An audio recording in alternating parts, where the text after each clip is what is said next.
Good evening, everyone, and welcome to the Stereo Joe Show. I'm your host, Jimmy James. I got my scriptwriter backstage, Remy Gale. If you don't like anything I say tonight, you make sure to let her know. She wrote everything. I'm just kidding, guys. I'm so excited to be here. We are already at episode 78. We are going all the way to 100, or we are going to just I don't know what we're going to do, but we're going to be there. What's up, everybody? Thanks for tuning in. Anyway, we got a killer show for you tonight. We have a lot of great guests on. Let me get down the list.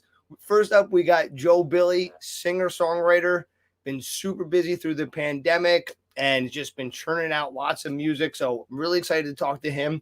We also have another Billy Cooner, coming in the house. He's another singer-songwriter. Both of them are going to be performing. Billy's another artist. I see him all over Facebook. So we're going to be talking to him, see what's going on in his world. Then we're having Johnny Popko back, our guest host that we're going to be having every week. Can't wait, from Popko Podcast. He was also a radio DJ, great guy. He'll be on interviewing the one and only Dustin Douglas from Dustin Douglas and the Electric Gentleman. So we were really excited about that. Also, we got Pat back with his bro this time, Jim, not real bro, but his boy, Jim. They're in a band together called Rhino Fish. They're going to be doing a performance for us as well. Super excited to catch back up with Pat and see how he's doing. Then, last but not least, I got my boy, Matt. We're talking music.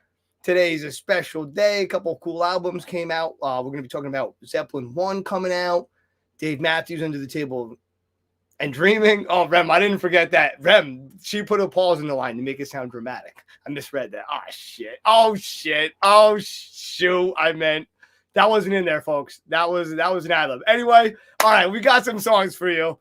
Also by Christian Porter and Dead Tide. Alyssa will be here with her awesome music reviews. She's got 2 tonight. You're not going to want to miss it. But first, let's go to that music video.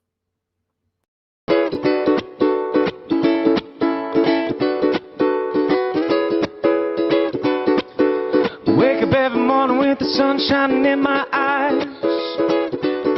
So I get up on my feet and I shut the blinds.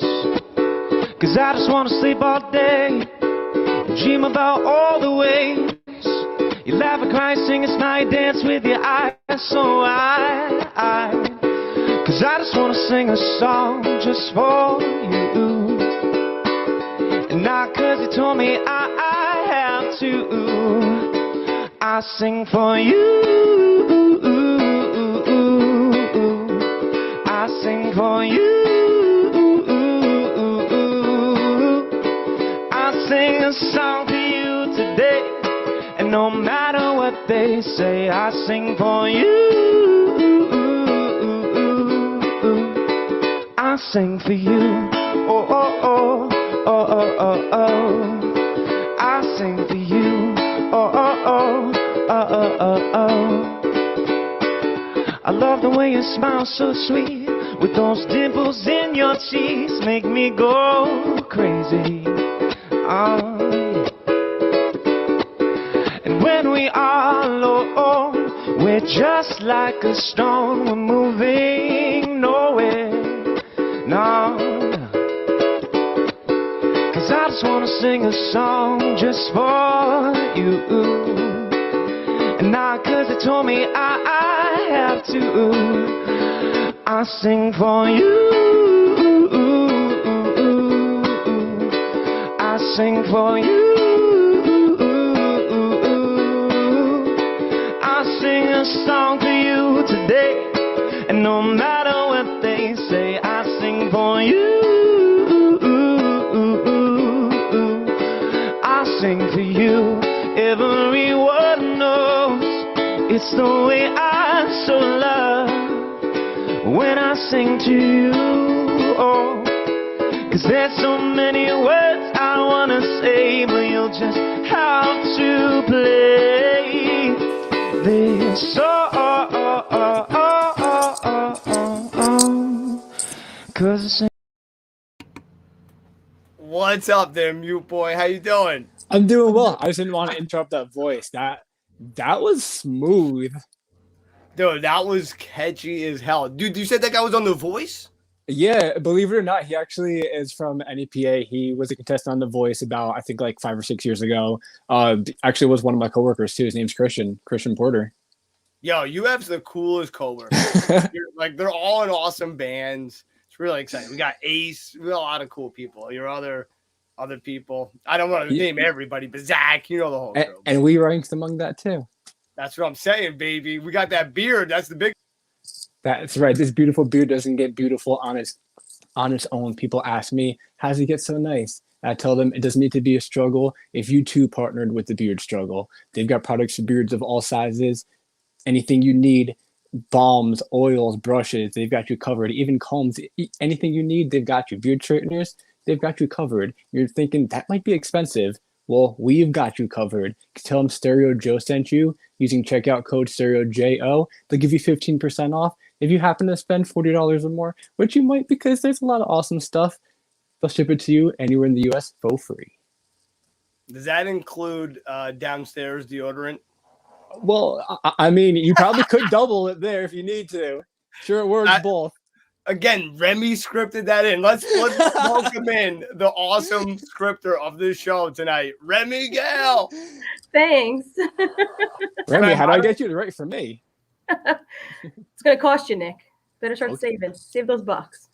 Yo, I feel like I haven't seen you guys in a lifetime. It's been 2 weeks. How is everybody? Great. Trucking along. How are you guys doing? Dude, I'm excited to be here, and I cannot forget to tell everybody it's the perfect time to smash that like button, subscribe if you're watching on YouTube, invite a couple of friends because we're here to party tonight. Yo, we are, dude. Okay, listen, bro. I got a bone to pick with you, bro. You booked 2 people with the same name to throw me off during the intro. I'm like, I was like practicing that. I was like, oh my God. Anyway. Let's make it harder. Let's put them together. I know. And then both singer-songwriters. I was like doing a tongue twister. I'm like saying it off screen before the show. No, I'm really excited though because they're both performing and you're going to enjoy it. So I'm excited about that. I'm excited as well. And how you doing, Jimmy? I'm doing so amazing because we just had our new EP come out on Spotify, iTunes, and the rest of the world. That's called Third Gear. Remy plays bass on a song called Pain because I'm a pain in the butt. Exactly. That's what the song's about. Jimmy being a pain in my butt. That's basically what the song's about. Yeah, and if you want to check out Remy's awesome bass skills, we'll get that link up in the comments so you can check out our Spotify and all brand new 7 songs.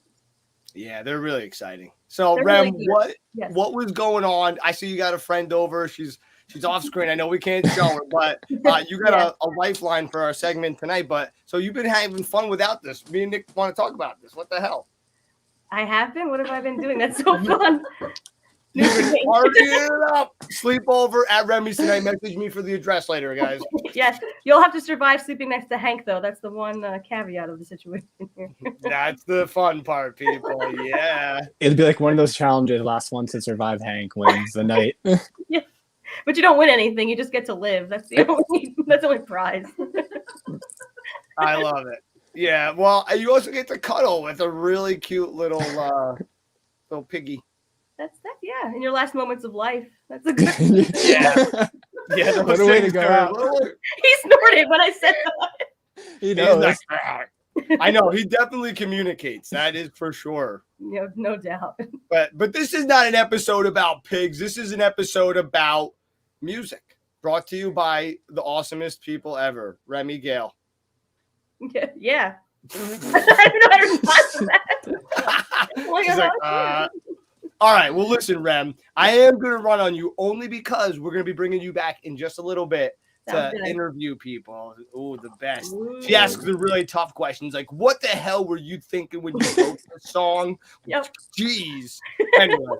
All right. We'll be back to her hard cutting questions in a little bit. Woo! All right, Nick, and I guess that's time for you to get out of here too. We'll be back. I'll talk to you a little bit, bro. I'll see you, bud. All right, later. All right, guys, if you're just tuning in now, this is the Stereo Joe Show. Hit that like button. Follow us if you haven't already. All right, let's welcome our first guest, singer-songwriter, plays guitar, sings, also does drumming, available for hire if you need someone, and does a lot of cool engineering behind-the-scene work. So let's bring him on. You're going to really love him. His name's Joe Billy. Please welcome to the show. Joe, what's up? How's it going, Jim? How's it going? We named the band after you. We were like, Joe Billy is a great guy. We just took off the E, so we weren't copying you all I the was way. just about to say that too. I was like, these guys are playing it smart. That take off that one letter. They're good on copyright and stuff. I mean, Exactly. your No, new EP is fucking great, by the way. I love it. Oh God, yeah, exactly. Thank you. Really? Oh, you're too nice. Thank Oh you. yeah, dude. Yeah. I really appreciate it. But I'm excited too because you have some new music that you've been putting out, and you've been doing a lot of stuff. But catch us up. What have you been up to? Yeah, sure. I mean, well, first of all, for anyone who doesn't know me, my name is Joe Billy. How's it going? Very happy to be here. But yeah. So one of my main passion projects is my solo music, which you'll hear tonight, which is just my name, Joe Billy. If you look up Joe Billy Music anywhere, that's pretty much what you'll find. Like joebillymusic.com is my website. But I classify myself as an acoustic punk singer-songwriter. And I'm also a drummer. I'm a drummer for hire, as Jimmy said. I do a lot of drum work for people around New Jersey and wider because I do some remote tracking from my own studio. But over the past year or so now, I've been working on my new album, which I'm very excited about. Little by little, the pieces start falling into place. We're currently in the mixing stage of it. It's starting to sound really, really good. Getting some music videos together for it. I got a bunch of new merch lined up, a few merch ideas that I still have to flesh out, but kind of revamping a lot of stuff, which I'm really excited about. I've been gigging a crap ton too. I have at least a couple of shows every month, probably at least one every month. Whether it's like my solo stuff or drumming gigs, they go back and forth, but yeah, I occasionally do Twitch as well. I'm also Joe Billy Music on there. Not so much right now, considering gigs are happening pretty often. But yeah, that's pretty much a synopsis of stuff that I currently do. I love it. Yeah, I noticed that the online gigs have kind of slowed down a little bit because everybody is back out, which is really exciting. So, but Yeah. I'm sure we'll be back. But so you're saying you're in the mix part of your recording, and to me that's like the most fun part. Are you doing overdubs, or are you just redoing some parts, or just tinkering with the EQs? What's going on with that right now? So right now, as of now, as far as we know, everything has been tracked because we've been very meticulous about going into this album. Aside from like all of my other releases, with a few of my albums I've produced myself actually, because I do have some engineering background and so yeah, all three of my full-length albums have been mostly produced by myself. Like the tracking on the first one and the tracking on the third one were done by other people, like I do a lot of my producing here and there for like the singles that I've released recently, but Like Jimmy I really Page. wanted to say that again. Like Jimmy Page, I love it. Yeah, kind of, yeah. But with this album, I really, really, really wanted to do it right, and it's like really take the time to trust the creative process, which I'm very bad at because I'm a very impatient person, and so I didn't want to rush it at all. I really wanted to like focus on every note and every lyric and stuff, and like really make it sound good and like layer it up as opposed to like most of my other releases, because like most of my other like I have a few full band singles out now, but most of my albums are just me and a guitar. But this album has a bunch of more instrumentation. There's drums, electric guitar, acoustic guitar, electric bass, upright bass, some fiddle, some horns, a bunch of harmonies to boot. And so I think it's just a matter of making sure all of that sounds good together is what we're at right now. But the tracking process, the tracking stage should be completely done right now. We're just mixing it and mastering it. Cool. Yeah, and that is the art form, getting everything in the right section, and there's a forward, backwards, a and lower. This is where my nitpickiness is definitely going to come out, because I every time I hear something, I'm like, I don't know, this could be like 1 or 2 decibels lower or higher, Like, oh, I know. Trust me. I'm the really same way. I really want to do this album right, but I also really want to not like shoot myself in the foot at the same time, you know. So I'm trying to like not get in my own head too much, you know. So that's always been a big practice and practice area of mine, is to like not get in my own head too much. Easier said than done, right? Oh, yeah, God. yeah.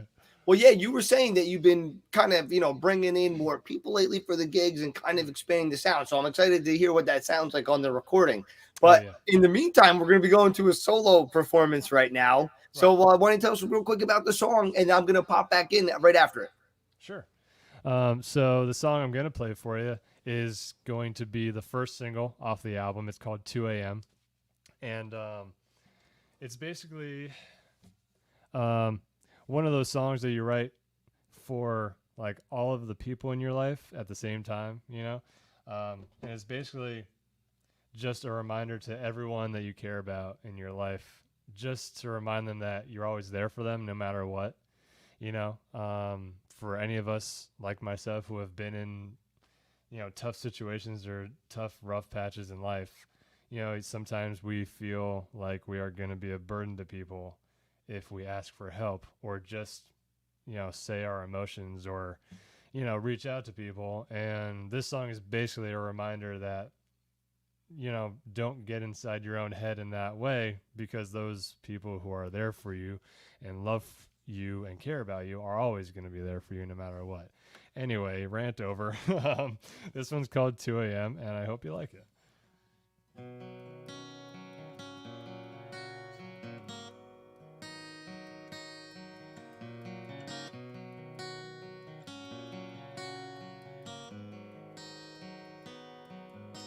Don't I can see through your hands to your eyes. Take your time, I've got all night. You say I wouldn't understand when all was said and done. I don't mind, I can at least be your audience of one. So hold my hand, tell me what you want to say. It's 2 a.m., but just know I'm here to stay. I won't have the answers to fix the way things are. I can't speak for anybody else, but don't forget that I won't be far. No, I won't be far.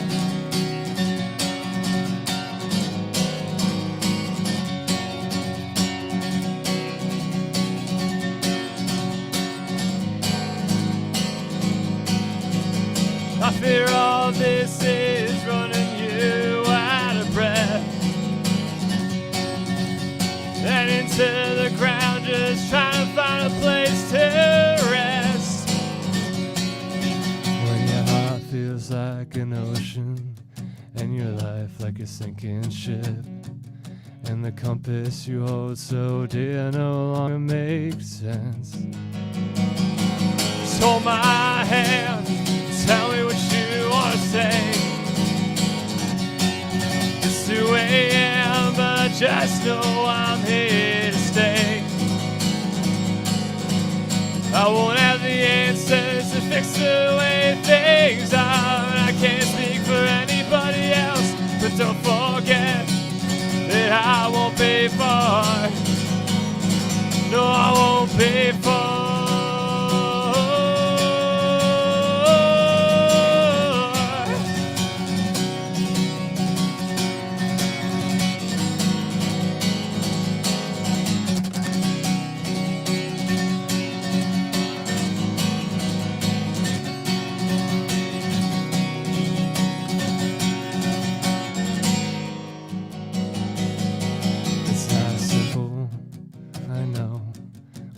Takes a hold even when you say no. All I hope is that you hear this and you know you have a place to go. 'Cause I know this ain't how you wanna be. Why you sit there empty-hearted and tell me all I wanna feel is like I'm doing something right. All I wanna feel is like I'm doing something right. All I wanna feel is like I'm doing something right. So hold my hand, tell me what you wanna say.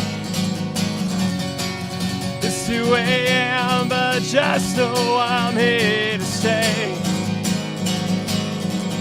I won't have the answers to fix the way things are. I can't speak for anybody else, but don't forget that I won't be far. No, I won't be far.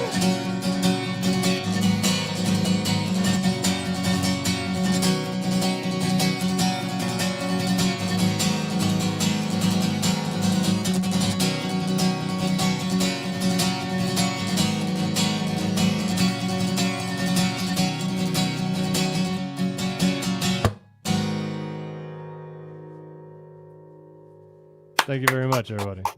Yeah. All right, bro. I can feel the emotion in that for sure. And I know the people in the audience did. I saw Remy back there. Let's bring her on real quick. Remy. Hey Joe, Remy. that was awesome. Thanks for sharing that with us. Thank you very much. Appreciate it. Thank you. Really, I was digging it. And we'll pull Nick on too real quick. He gets lonely back there when we don't get him on. What's up, man? Digging that, big fan. Thank you very much, Nick. Nice to actually meet you too. I know we've been talking a lot lately. Pleasure to meet you too, officially. I don't know if you mentioned this or if you do listen to them, but I got some Against Me vibes from what you were playing. Oh, yeah, that's a big compliment for me. I love Against Me, absolutely. Awesome. Thank you so much. Yeah, what are some of your top influences? Ah, geez. I mean, I always hate that question. I'm so off on the spot because like it's varied over because I've been doing solo music at least for probably about 5 years now. And so when I first started writing my own music, it was mainly because of bands and musicians like Anti-Flag and Mischief Brew and Days and Days. Like they all kind of inspire me to do my own thing. I remember actually one time in particular going to an Anti-Flag show, and Homeless Gospel Choir opened up for them, and it was just him and an acoustic guitar on stage singing songs about whatever he wanted to sing about. And I was like, fuck, like I could do that, you know? Because like I wanted to start my own punk band like back in the day, and I tried really hard and just like never really went anywhere. So like I picked up an acoustic guitar and just like taught myself how to kind of play guitar. And here I am now. But, you know, I think Eric Peterson from Mischief Brew was one of my like biggest inspirations. And then, you know, from there, bands like Streetlight and Rancid, you know, Frank Turner probably right now is one of my bigger influences. I've always really resonated a lot with his music, and especially like incorporating more full band stuff into like the solo acoustic sound, you know. I think he does that really, really well. We do a part of his you know? one song. You know his one song, Take a Polaroid Picture or whatever it is? Oh, yeah. Photosynthesize? I don't even know the name, but our bass player guy, he sings it during one of our songs. He's such a huge fan of them. It's not even funny. That's awesome. I love Frank Turner so much. Well, real quick, Rem, do you have a question real quick that you want to shoot in? Because we're running towards the end. Oh, no, it's okay. But thank you again, Joe. That was great. All right, then I was going to say, Rem, we'll start with you next. But I was going to say, real quick, tell us where we can find your music. Is there a certain video that you want everyone to check out? Well, everything about my everything can be found on joebillymusic.com. You can find all of the links to my socials and various music platforms that I'm on through my website. And there are a few highlighted videos in my video section on my website as well, if you want to check those out. I got a few music videos out right now. They're a little old, but I still love them. And you were saying Twitch. You do live streams on Twitch sometimes. Occasionally, yeah. Jim mentioned I'm also a drummer, and so like occasionally I'll do either a drum stream or a like song request stream. I usually do those, but okay, on occasion if I find time to do one, yeah. Cool. All right. Well, basically, go follow him everywhere. Thanks so much for coming on the show and telling us about everything. I'm hitting you up we could use a drummer. So I'll be talking to you real soon. Yeah, hit me up anytime, man. All right, Joe. Awesome, man. Have a great night. Yeah, you too. Thanks a lot, everybody. To meet you, All right. Joe. Thanks, Later, Joe. bro. All right, and I got to run on YouTube, but I'm bringing you guys right back in just a little bit. I'm going to go hang with Batman for a little bit. And, Yes. all right, I'm lying. I'm going to hang out with Billy. But he could be Batman. You never know. But let's bring him on the show, guys. We got another singer-songwriter coming up with the same name, Billy, but this one starts with it. It's Billy Cooner. I hope I'm saying that right. We're going to find out right now. Please welcome to the show. Oh, I hit the button. Dang it. Wow, what's up? Hey, I am Hey, Batman. did I say that right? Oh, no. Well, my friend Billy. Shoot, I might have just blew this whole thing. No, wide you're open. good. You're good. The last name is Keener, though. Damn But it. everybody says Cooner. No worries, my friend. Keener. You Yeah. know what? It's that German thing where you pronounce the second vowel, not the first one. I should know better, right? Is that your- Exactly. I Yep. knew too. I thought it was with E's and I's, not the U's. My Frau Zimmermann would be so mad at me right now. I'm sorry. Anyway, enough about that. Bro, tell me how you been. Doing good, man. Doing good. Working on my EP right now. It's been a work in progress. We had our daughter came into the world in June, so things got a little slowed down, obviously. But I'm starting to ramp it up again, and actually just booked my first show for October 2nd. So really excited for that.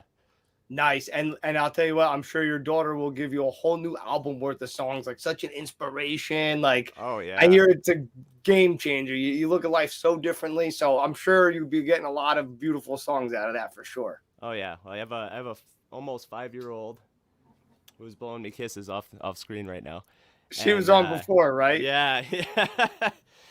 Yeah, She was- she's my biggest fan. She dances. She comes and sees me play open mics sometimes, and she dances around. It's pretty awesome. That's awesome. Exactly. Then hopefully she'll start singing. Pull her up, sing a song with Dad. That'd be so cool. Yeah, soon, man. She plays the ukulele a little bit. She doesn't know any chords yet, but she writes her own songs. It's comical. Very cool. Very cool. Well, tell us a little bit about your music. So I hate categorizing myself. I don't know. I guess indie rock, I guess, would be the best. It's just kind of it's my thing. I have a lot of different influences. I'll pull from Bob Dylan to bands like Streetlight Manifesto. Green Day back in the day was one of my all-time favorites. Manchester Orchestra, Bright Eyes. Like, I'm all over the map.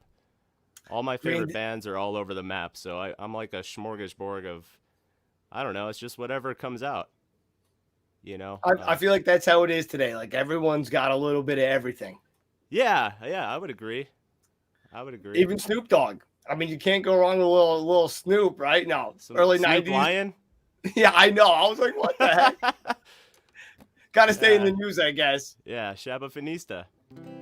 I know. I'm like, what's with this guy? But anyway, so now you were saying you do a lot of acoustic stuff. Do you play any other types of instruments? I started as a drummer, actually, very similar to Joe Billy. I was a drummer in a punk band many years ago with my good friends John and Matt. That's how I started, actually, really. I started as a drummer in a punk band, and then after we broke up, I just John, the bassist, left his guitar at my house, and here it is. I'm still playing it. Oh shit! He Literally, never took it home. This was like 15 years ago. dude, this is the coincidence show because my friend that's coming on the show later, he moved to Texas. I have his guitar from like I don't even want to tell you what year, but That's yeah, awesome. wow, this is like destiny. All right, I love it. Hell yeah. That's awesome. So, all right, well, we're gonna be playing a song. Tell us a little bit about it. So I'm gonna be playing an original song. It's called Cardinals. So it's a song I wrote about my grandfather who passed away shortly after I moved across the country. I want to say it was 9 days, in fact. And I tried for years to write a song about it, and they were all just like terrible, like crappy emotions, like not any real good songwriting to them. So I feel like this one finally came, and it came naturally, and it's one of my favorite songs I've ever written. So it's called Cardinals. That's awesome. All right, I can't wait to hear it. I'm gonna try not to be crying too much back here. Then it sounds like already I'm gonna be feeling something, but I can't wait to hear it. Check it out. I'll be back.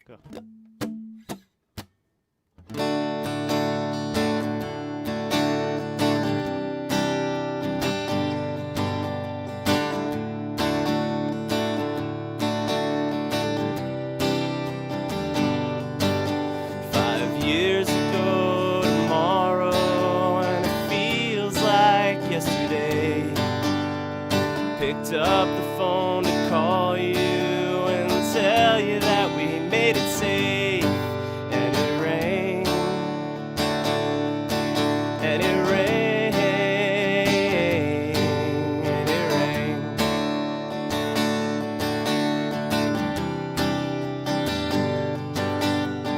Like a leaf in the autumn wind, I was gone.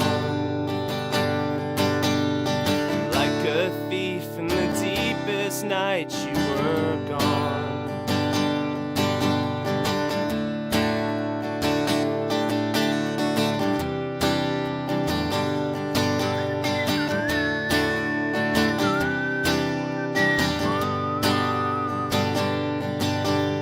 My tears filled up the desert, turned it into a great lake.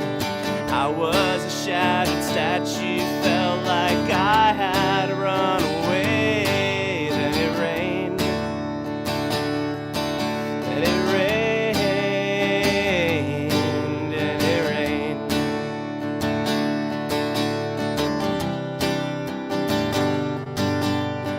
Like a leaf in the autumn breeze, I was gone. Like a thief in the deepest night, you were gone. Like a leaf in the autumn wind, I was gone. Like a thief in the deepest night, you were gone.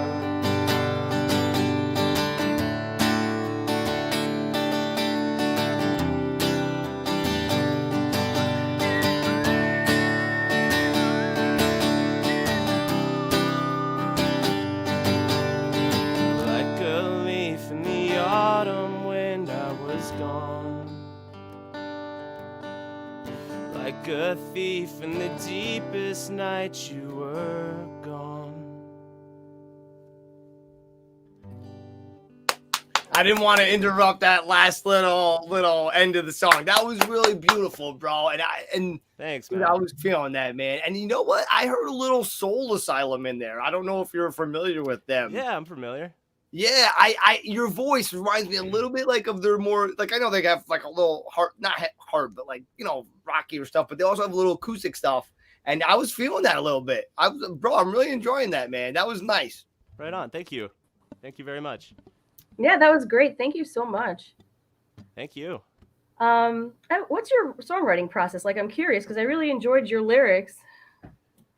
It starts with the lyrics, to be honest with you. I think I do everything backwards, including the release of my music. But yeah, I write the lyrics. Usually I'll have like maybe a couple lines worth, and then I'll sit down with the guitar and like try to figure it out. Like I'll have the melody in my head usually first, and then I work backwards and try to figure out a progression that'll fit it or that works with it, and then I go from there. And once I have the guitar down, then it's full writing mode. Then it's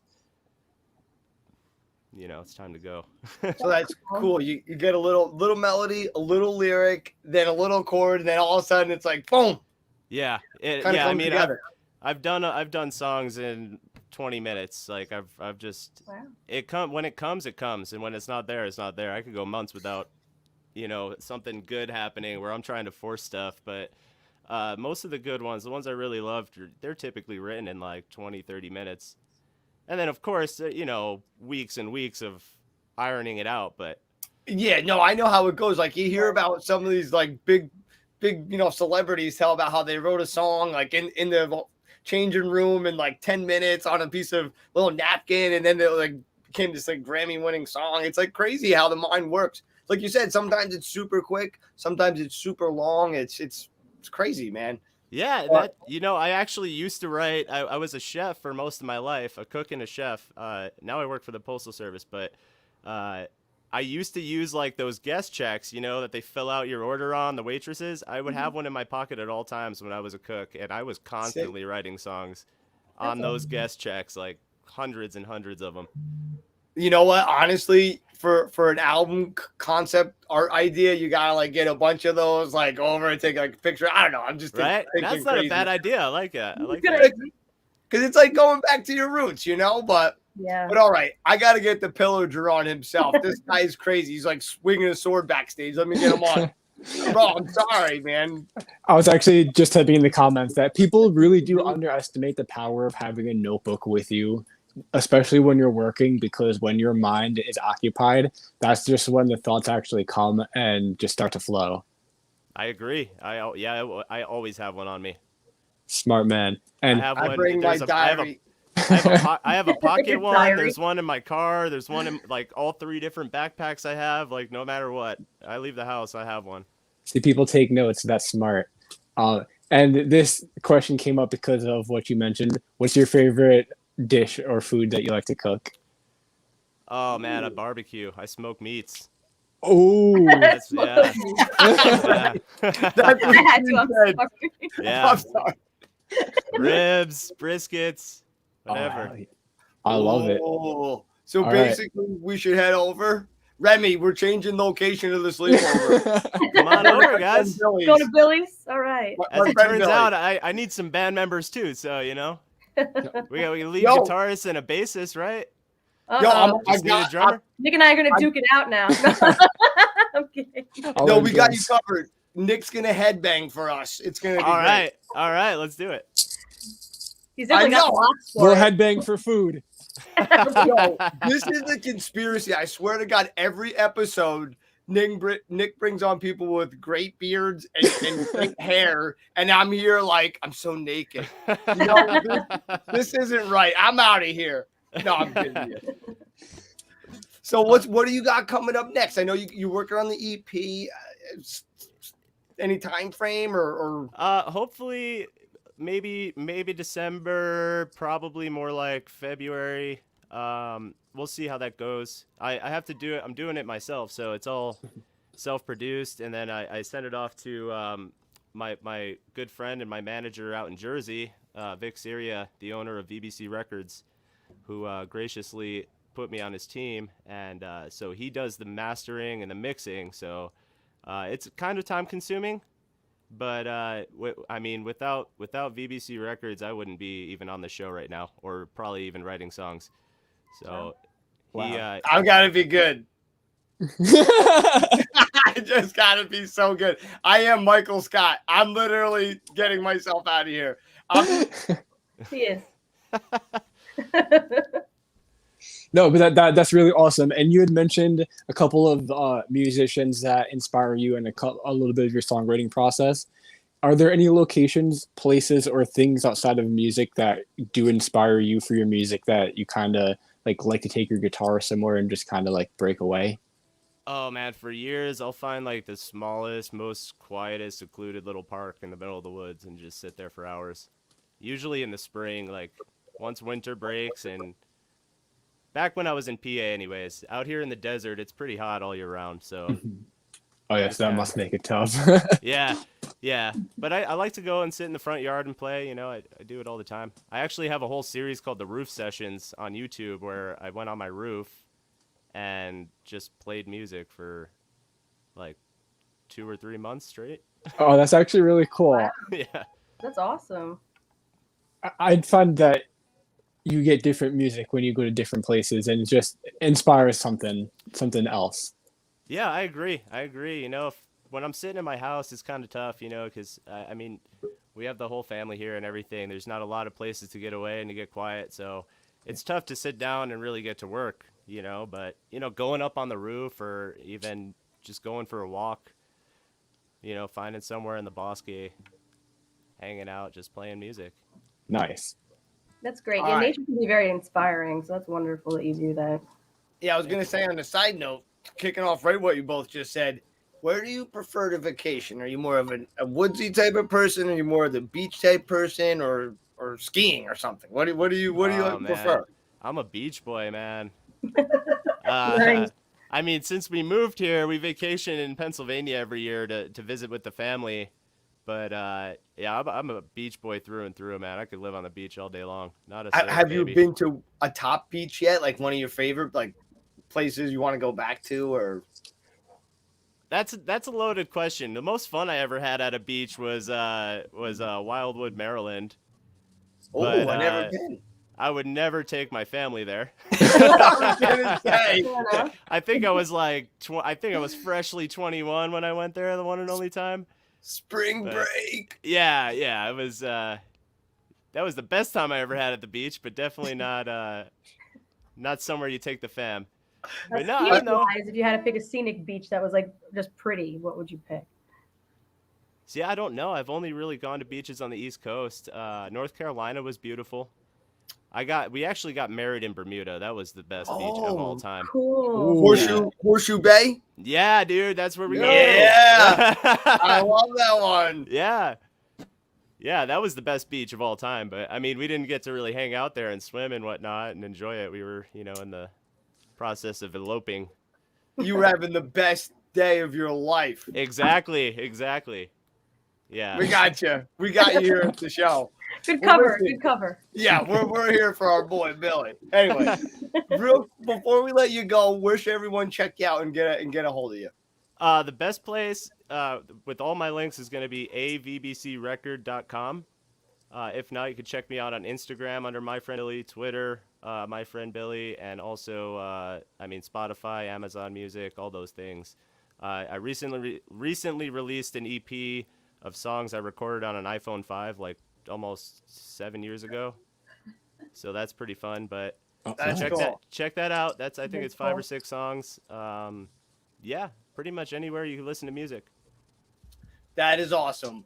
Well, thank you so much for coming on the show. And I'm gonna say the name right, Billy Keener. That's right. All right, awesome. All right. Yeah. Yo, that was awesome. Give us a little 30 seconds of the play out, baby. You want 30 seconds? Yeah. I could go off the deep end. I could kill all my best friends. And I could follow the stylish trends. God knows I can make amends. I've got an angry heart filled with cancers and puppy tarts. If this is how you folks make art, then it's fucking depressing. And it's sad to know that we are not alone. And it's sad to know there's no honest way out. Woo! All right. All right. Billy, thank you so much for coming on the show. You were Thanks for- awesome. And Thanks for having me, guys. Talk to you soon, brother. Right on. Later, Take care, bro. Billy. Later. Yo, that That was the was fun. perfect way to end this segment. That was really fun. All right, that was my friend Billy. Go check him out. Go follow him. We put his links right here in the chat there. Check him out. And also, all right, I'm really excited. We got Johnny Popko hanging backstage and Dustin Douglas is back there. We're going to be bringing them on in just a second. But in case you didn't know, we've been switching it up a little bit here at the Stereo Joe, always trying to make it bigger and better for you. So we brought on Johnny Popko. He's our guest host. He's going to be interviewing once a week, one of the guests for us. So we are really excited to welcome him. We also have backstage hanging, who's going to be on just afterwards, our good friend Alyssa. She's awesome. She works at Brave New Radio, and she's going to be doing reviews for us every week. So she'll be here as well. She's coming up in just a little bit. And then starting next week, wow, I'm talking a lot. Guys, I'm sorry, man. I'm looking at my phone or something. Guys, but starting next show, not next week, the next show, we are going to be having a guest musical performer that's going to be doing a couple performances throughout the episode, plus a guest host. So details will be there. I know, I'm so excited, Rem, because I just want to get as many people hosting the show as I can. So Yeah, we don't have enough already. More. in the fan polls, they were like, Jimmy talks too much. So I was like, damn them. But all right. Well, let's bring in Popko real quick. If you don't know Johnny Popko, you're missing out in life. Let's welcome Johnny Popko to the show right now. What's up? You brought me back. We love you, baby. You brought me back. Yes, That's you all right. do. Thanks for having me back. I Yo, appreciate we're it. excited to have you. Yeah, we're glad you came back. We didn't know if we were too much last show, so I brought Bruce Wayne just in case to pay you off. I was like, we are giving him dollar bills. Get on the show. Good call. Good call. All right, well, I better run on you. We'll be back in a little bit, and without further ado, please welcome to the show. Let's get on Dustin Douglas. Hey, everybody. What's going on? What's up, brother? Good evening. Thanks for You having always- me, man. You always look like a rock star. I love it. Something like that. Always. How are you? I'm good, man. I'm good. I wanted to bring you on this show. As Jimmy said, I'm a guest host every week.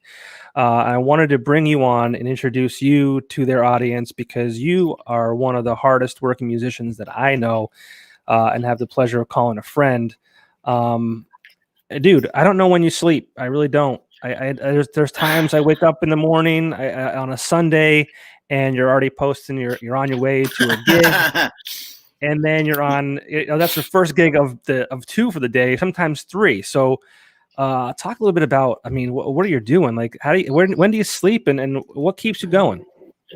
Yeah, I mean, ironically, we just came off like a 4-gig run. I'm feeling it today for sure. I'm going to pass out early tonight for sure.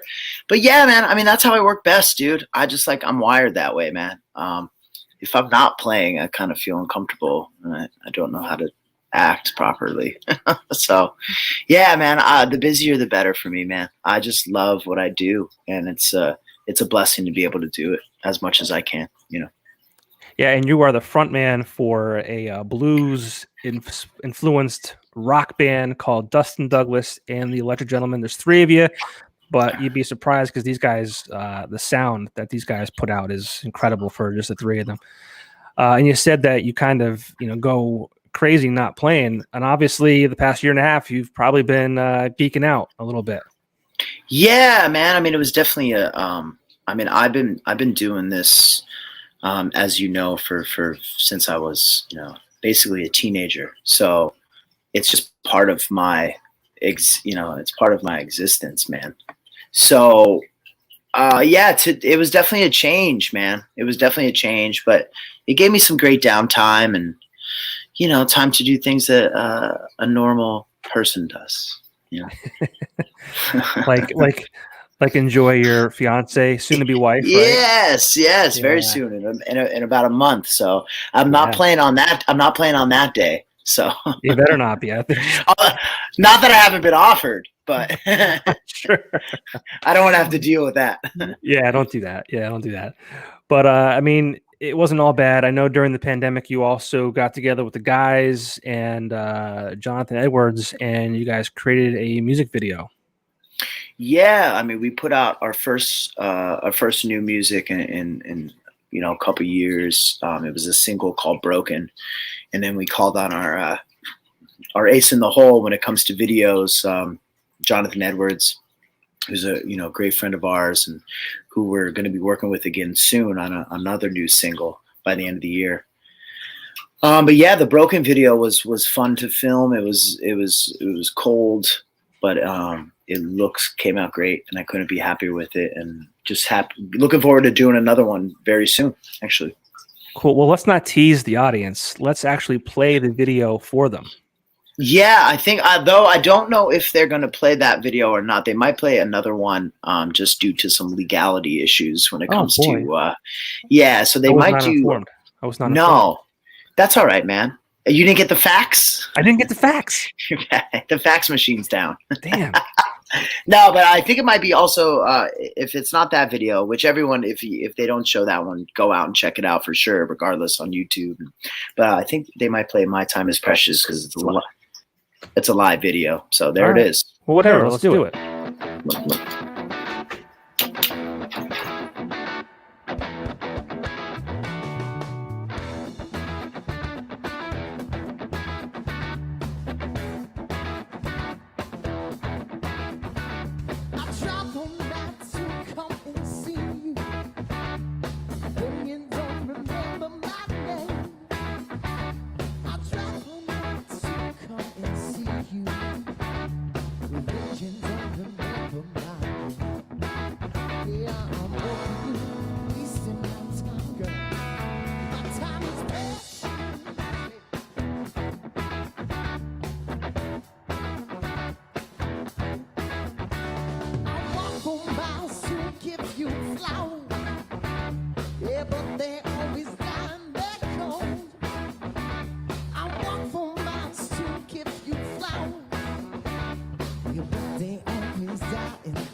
My time is precious. My time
but you never smile for me. Spend my money to make you happy, but you never smile for me. Yeah, I'm over you, wasting my time, girl. My time is precious. My time is precious. My time is precious, yeah. Yeah, my time is precious.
That was a live video, he said.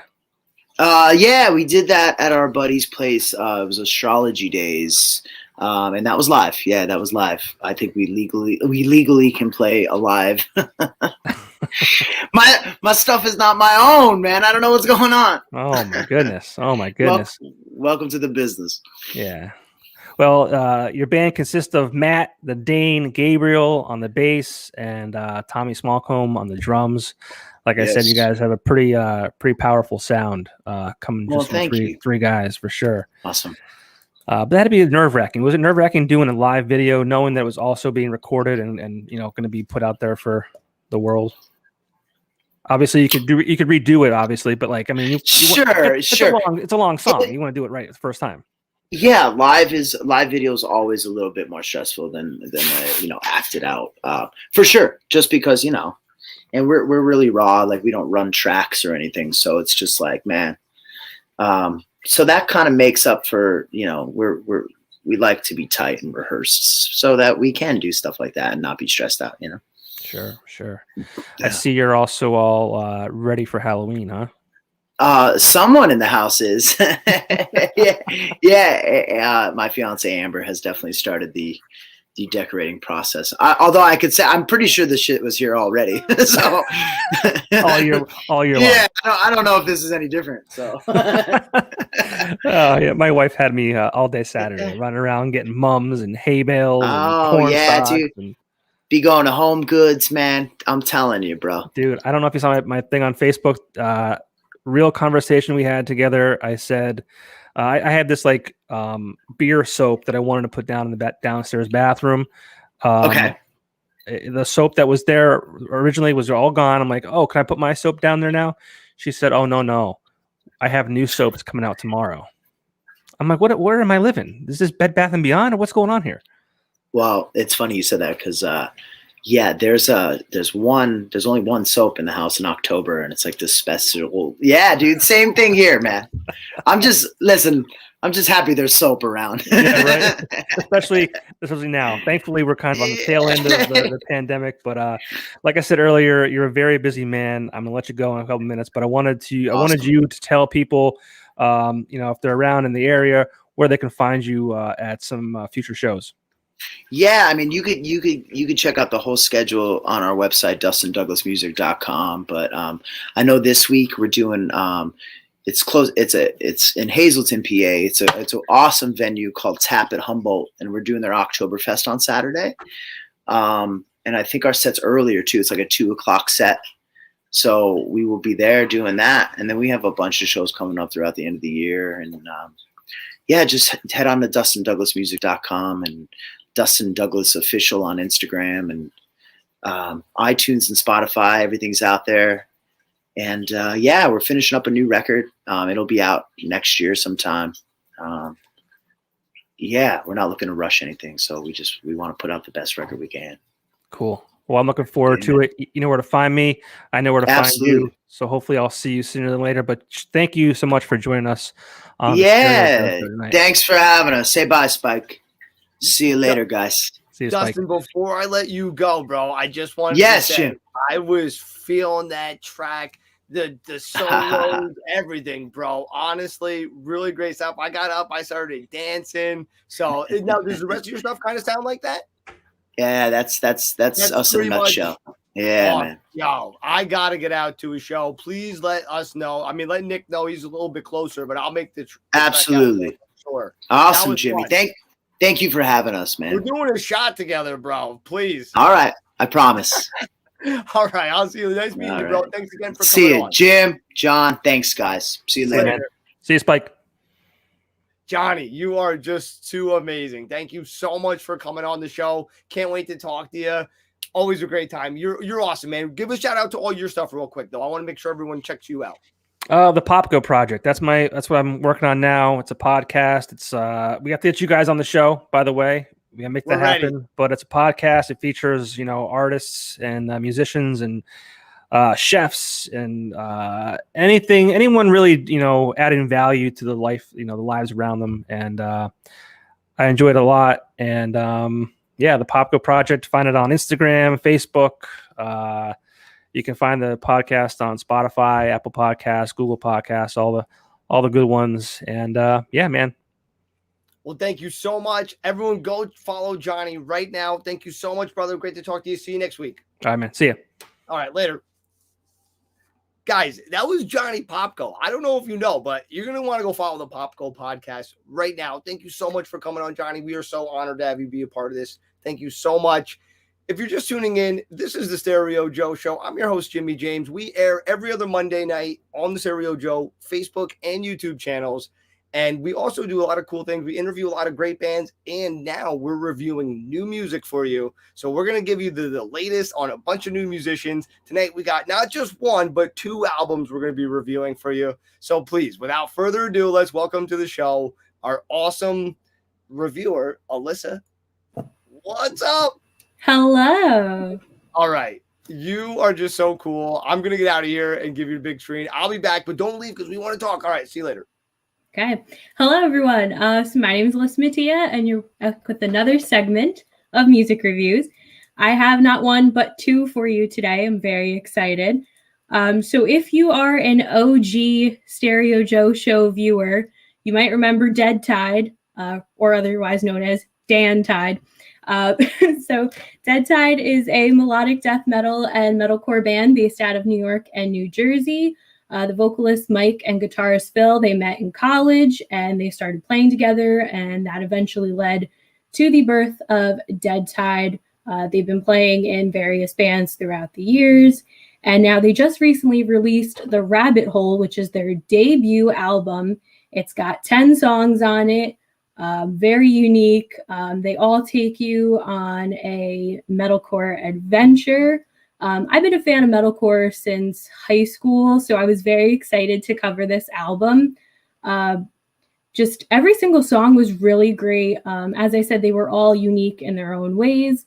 Now, for anybody familiar with the 2011 video game Alice Madness Returns, it's a horror action adventure game inspired by Alice in Wonderland. And immediately upon hearing this album, I really felt like this would be like a perfect soundtrack, either to play during the game or if it was out in 2011, it would have been perfect for the game.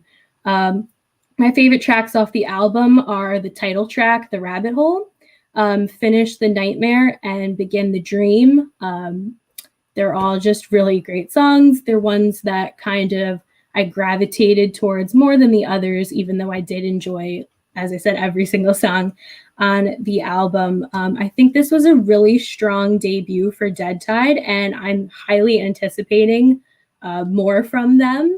Now I'm going to move on to my next review, a totally different genre, so get prepared for this one. I think you guys are going to like this one a lot, though.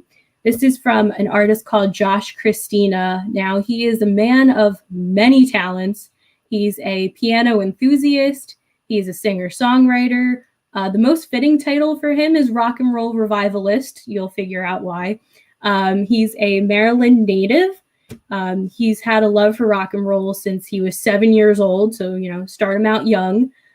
He grew a love for the king of rock and roll himself, Elvis Presley, which you can hear a lot of inspiration from him throughout Christina's music. By his teen years, he formed a Junior Blues Brothers act at 10 years old, so, rock on. He began playing piano at 15 after seeing $1 Million Quartet on Broadway, which grew his love for Jerry Lee Lewis, who's another one of his biggest inspirations. He currently has 3 albums out, an EP, and he actually starred in 2016 on Ireland's Late Late Show in 2016, where he played his song, I think it was called Rockabilly Night. One of his biggest achievements, I think, he was discovered in 2015 actually by Dolly Parton's producer, Kent Wells, and together they worked on Christina's second album, which is called Good Old Love. And that really kind of gave him his Nashville debut, which, if you're going to be in country music, Nashville's where you want to be.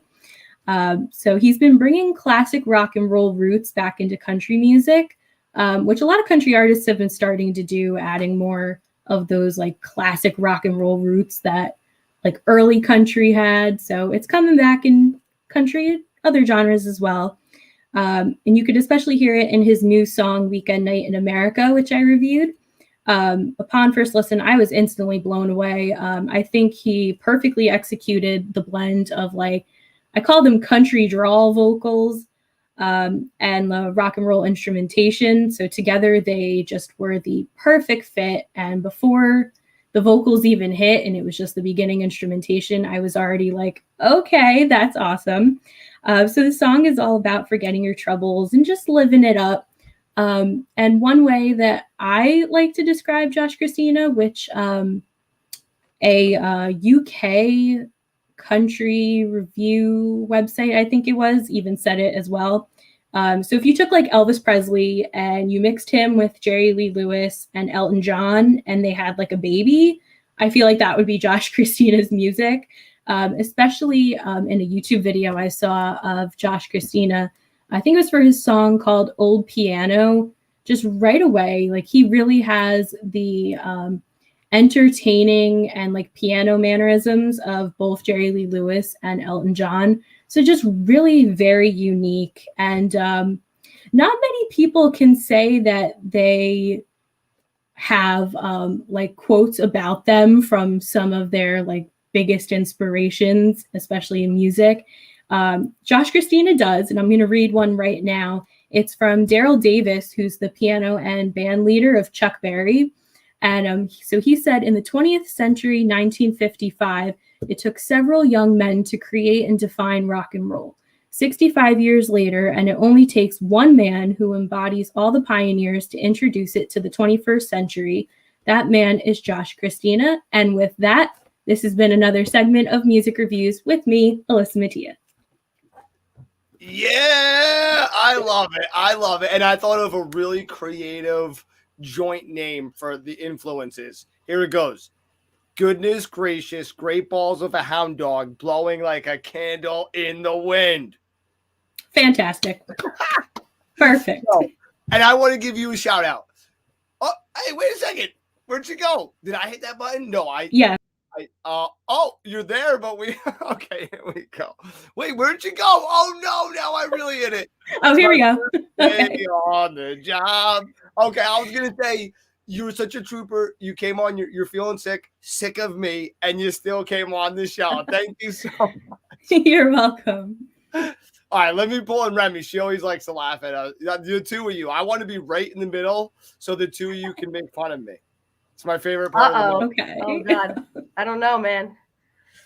Hey, wait a second. You better try harder than that. Oh, I can make fun of you all day. But Alyssa, those were great and really interesting and informative. Thank you. Absolutely. Yeah, Yeah, really. that was And you cool. know what? Alyssa has a varied taste. She's all into a bunch of different styles of music. I know country's one of them. That's why I had to learn that song, Yeah. Tennessee Yeah. Whiskey, just to get her to a show one of these nights. So don't worry. I We'll know. play at that. Did she show up? Well, No, I well, still got to get out. I still got to get out to a show. I have not yet. Uh-oh, she Jimmy, was what does there that say in for spirit you? at the last one. She was like, I love you guys. But anyway, Alyssa, you do such a great job. Thank you so much.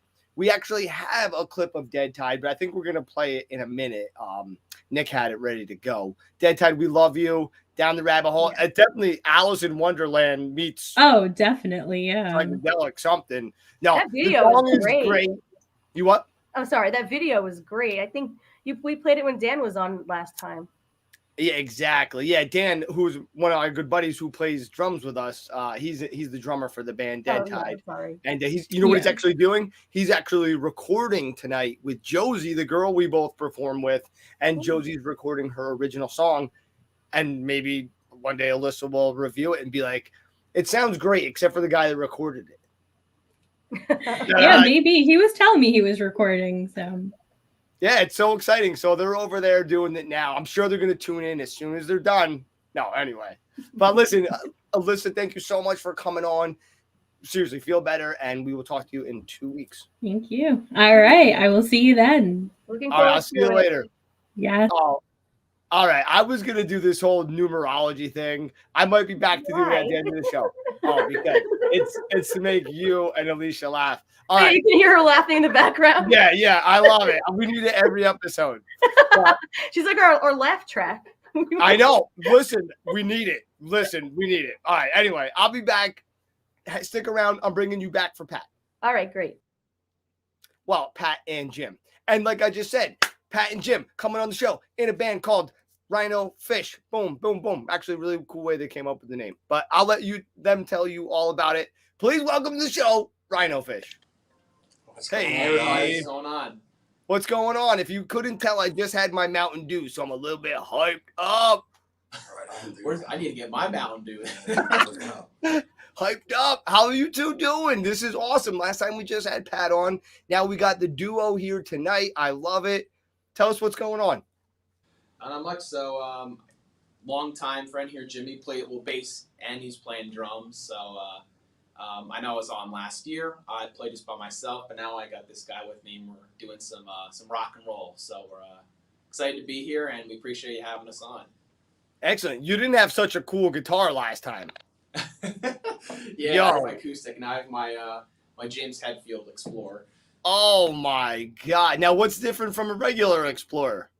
No, it is a Gibson, but I love Metallica, so I was so inspired to get at least something like the guitar he played. So that's one of the reasons I got an Explorer. If you're a Metallica fan, did you see that video I shared with Miley Cyrus singing "Nothing Else Matters"? Yeah, they're doing like a whole collage of different musicians and taking Okay. It's insane. Who else did they do? I think I heard Lady Gaga. Is that right?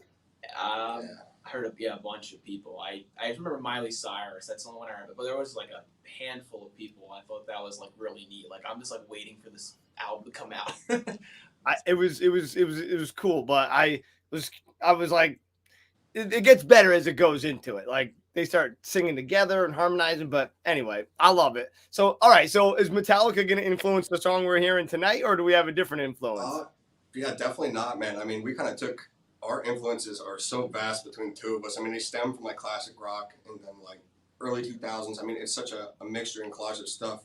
So we kind of took stuff that was like the best of both of what we are as players, and we always clicked so well. We've been playing together since we're like 11 years old, man. And, you know, I've always played the drums, and you know, we just both said, you know what, let's do something with this and write something that makes us happy and makes other people want to get up and dance and have fun, you know. And you know what's great too, since you can play so many instruments, when you go into the studio, you guys could cover all your bases. So that's really exciting. And the fact that you guys have known each other so long, I know how that goes. There's that nonverbal communication, I guess, that you just like, you know, look at each other and you're like, you know, so you can't beat that.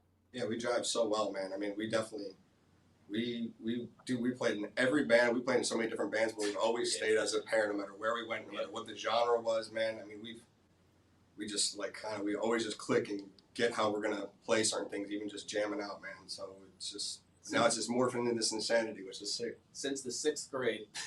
No kidding. That's awesome. That's when you guys both first started playing, I bet. Yeah, I started playing drums when I was 6. Oh, damn. Yeah, I've been playing my whole life, man. I mean, he's been playing. Wow. Yeah, pretty much since we're like little kids. That's awesome. That's awesome. So, all right, good. Well, I'm stoked. So, all right, well, listen, let's get to the music, and then I'll be back at the end. Cool. All right, thank you, Jimmy. Thank you. All right, so we got 2 songs. We just came with an album Friday, the 17th. We just came with an album, so we're going to play 2 songs from that album. So hope you guys and girls enjoy. 1, 2, 3, 4.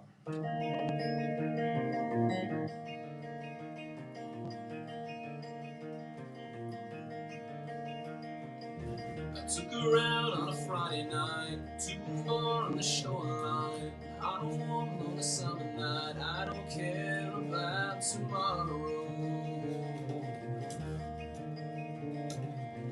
I looked to you and you looked at me, and we tried to find the words to say.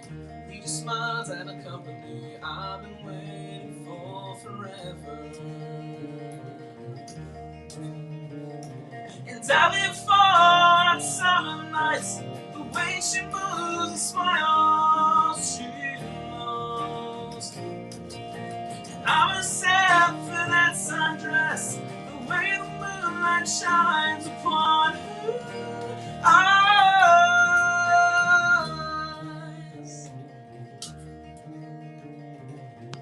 After lunch we went to the beach, just hang, maybe talk a few. Never thought this could be my chance, never thought you could be mine. Later on when we say goodbye, we don't want this all night away. I took you home and you stayed the night, knew I could no love again.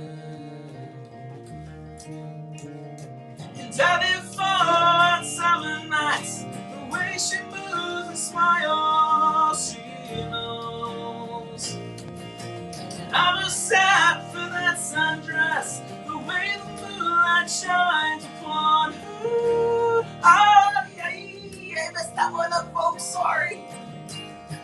This one all tune's good for.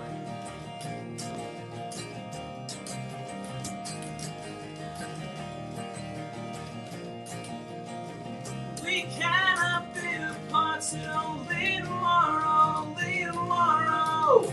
I don't know where to go, no, late tomorrow, late tomorrow.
Song 2.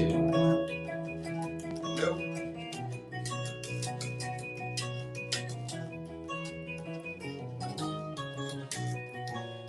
And I don't know where I've been,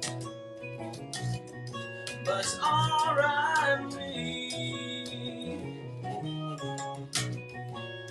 And I stay up late at night, 'cause you think of me. And then I know by the look in your eyes, it just cannot be forever. And then I know with the state of minds, well, come on, come on, come on with me. Why don't we let go? I can't do this any longer. It hurts me down in my soul. So let's take off the old and we'll put on all the new.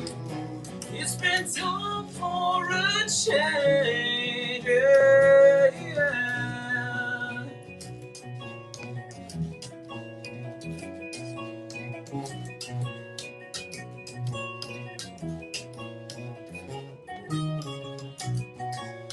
Look around to find my way, and I can't seem to find something here about this place, and that it feels good to me. And then I know that I'll leave you behind, but can't you see my dilemma? There's memory after memory, there's nothing left here for me. Why don't we let go? I can't do this any longer.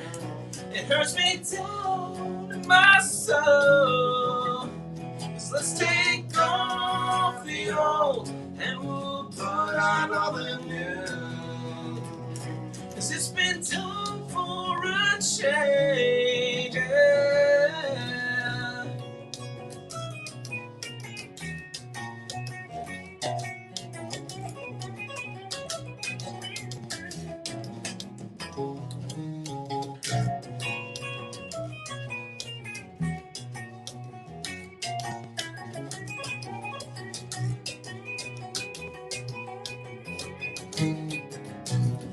And I know that'll leave you behind, but can you see my dilemma? There's memory after memory, and there's nothing left here for me. Why don't we let go? I can't do this any longer. Terrifies my soul. So we took off the old and we put on all the new. It was time for a change. Yeah.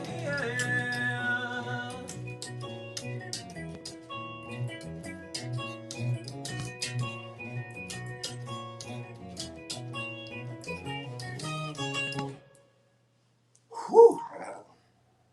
Rhino Fest. Woo, woo, woo. Yeah. Thank you. Oof. Yo, I love it. And I love both of those songs. I gotta tell you, I hope this doesn't, you never know. I never hope to offend people when I say you sound a little bit like, but I hear a little bit of Counting Crows.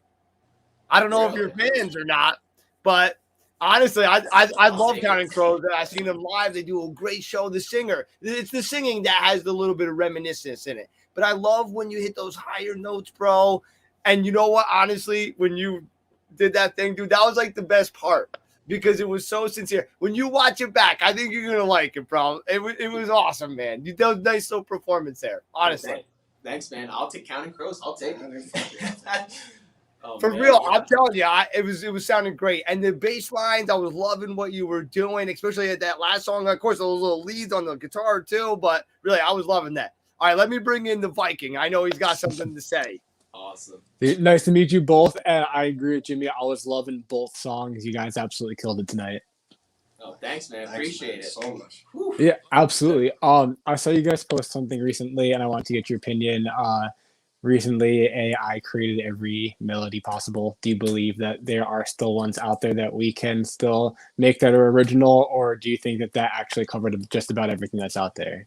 So what I think makes it like original is what feels right to you, what feels good in here, and that brings it original because it meant something coming from here is the most genuine. I think that's well put, and I fully agree. Based on tonight, we can say that that's proof that we heard a lot of heart in not only your performance, but other performances tonight as well. And you guys recently were talking about an album that you were working on. Were there any hurdles that you were facing when you were in the recording process or in the writing process or just any part of it at all? Our album just came out Friday, so it's out if you want to listen to it. It's a 10-track debut album, but we've been playing together for years, and we had like a handful of songs. We wrote a few new ones for the album, but I feel like the biggest obstacle for our first one was probably the recording process, because like we produced it and mixed it ourselves, and I can't tell you how many times we had to do the car test just to be like extremely disappointed in how it sounded. I don't know if anyone musicians do the car test, but we mix it down to get it all together, and then you test it in the car, and go for a ride and blast it, make sure it sounds good, man. You know, just like realistic, real world scenarios. It's like, is this thing gonna sound awesome? Not just a set of monitors. You know? Yeah, then you tweak it after a while. We must have mixed every song on the album like hundreds of times till we got it right. Most of it was done like mixing it, so that was like our biggest obstacle. Okay. Wow, that's awesome. And I'm excited to hear the quality and everything. And I hope people are listening because that really does matter, whether it's headphones, your car speakers, a computer, it sounds different. Absolutely. Trying to find a perfect balance for everything. The car mix is everything. You gotta do the car mix. If people have never recorded before, it works. It's so true. I'll never forget. The first time I went into the studio, I think I was 19, like a nice studio, and we were like done. The dude's like, he's like, all right, let's bring it out to the car, and I was like, Lincoln, like, what the hell are you talking about? But he had like this beautiful sound system. I'm like, why the hell are we going to your car, like your Jeep Cherokee Laredo? I'm like, what the hell? But I learned. I was like, oh, between headphones. So you got really. So people don't know. You got to make a mix that plays well on all different headphones, the car, the regular stereo, a phone. The new one's the phone, right? That crappy little speakers on the bottom to make it sound good on that. Oh yeah, we just test it everywhere possible. So it's Bluetooth speakers. I mean, you name it, we've gone insane trying to get it right. Mic placement, we've done so much experimenting in every way imaginable. But we kind of got what we were looking for, and it sounds good, man. So we think you all like it too, man. I'm excited. Now, are you two possibly going to maybe look for another member, or just keep it the two of you? Bass player. We need a bass player. I'm a drummer primarily. Like that's always going to be my thing. But you know, I just kind of took a bass. I mean, I've been playing guitar since I was 12, but I always want to learn bass, and I was like, it just kind of happened.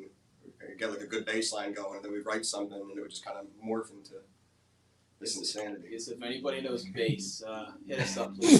Play some live shows.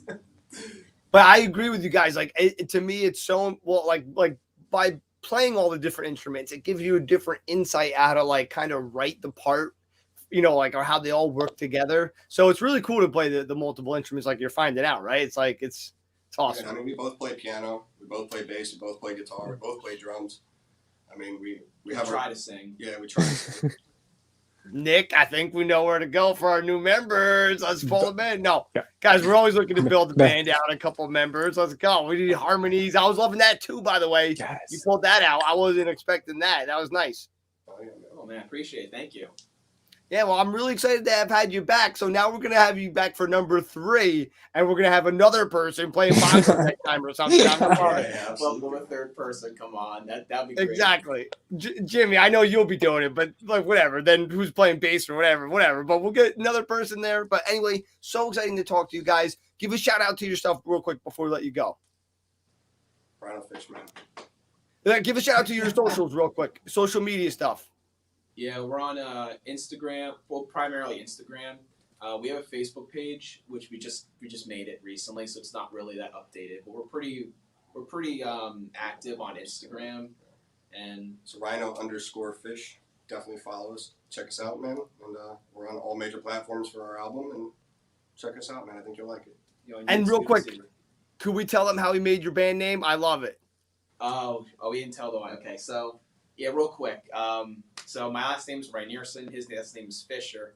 And our nicknames from our high school, I guess we have a PE teacher. Yeah, probably, yeah. He calls Rhino and Fish, so we just put them together. So Rhino Fish. I love it. I love it because it's a cool name by itself. And then when you have that story behind it. All right, Nick, we're stealing it. Forget Stereo Joe. We're going with Rhino Fish. Get on that trademark site right now, bro. No, thank you guys so much for coming on. And hope to talk soon. Jimmy, thanks again. Really appreciate it. Yeah, My pleasure, bro. Have a good night, guys. You Thanks, too, man. you too. Later. Take care. All right, that was so much fun, man. Pat's a great guy, and now his boy Jimmy's a great guy too. So I'm excited they came on. I'm just chilling with Morgan Freeman and Christian Bale. They're just hanging back there. Alfred's there. He's building me the bat suit and shit. Watch out, yo, because you don't know what I do at night. I freaking go out and beat the shit out of people. I'm like, what'd you say? Give that lady back her purse. You got all the cool stuff. You're like the Seattle superhero, but for New Jersey. Yeah, I throw dildos. I better be careful. Sorry to your mom if anyone was watching. All right, Remy, that was for you. Well, let me rephrase that. Mike, don't beat me up. All right, hold on. I'm getting in big trouble here. All right, let me get back, Remy. Oh, shit. Oh, I know where you live, Jimmy. No, listen. You wrote the script. I'm just reading the lines. No, you've been ad-libbing. I didn't write that in there. All right, real quick. I need to get my knickers together. Nick. No, really, my house just got hot as balls. I got to turn the air on. Do we have Dead Tide video ready to go? We do. Oh, shit. Yeah. Okay, right now, this is the song Alyssa reviewed. It's called Down the Mother Rabbit Hole by All right, I don't think that's in there. It's just Down the Rabbit Hole. Or the Rabbit Hole. The Rabbit Hole. I'm the worst friend ever. You are. Dan, we love you. Here's Dead Tide with Rabbit Hole. Not to be confused. Not down the rabbit hole. I live in the butthole. But all right, we'll be back with the music video after. All right.